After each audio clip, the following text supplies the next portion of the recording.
In today's text, we have the very famous story of Jesus curing 10 lepers. And of those 10, only one comes back to thank him. It begs the question, how often do we thank God for all the goodness that God has bestowed upon us? Do we give God the obligatory thank you, or maybe even this every now and then Sunday service?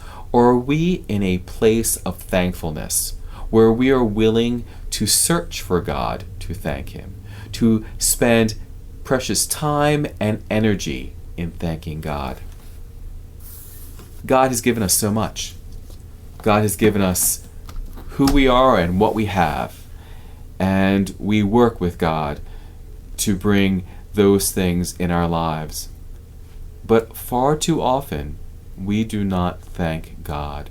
Far too often, we praise ourselves for what we've acquired and done, and we refuse to acknowledge God for who and what God is and does.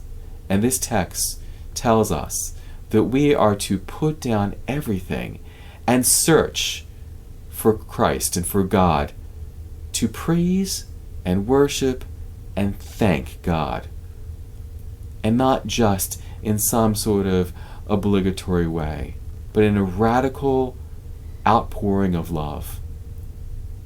God is gracious. God is loving. And God does deserve our praise and thanks. How do we do that is our choice. How much energy we spend doing that is our choice. But we are far too often like the 9 lepers that just keep on going on, and not the one that returns to praise and worship in love. God bless.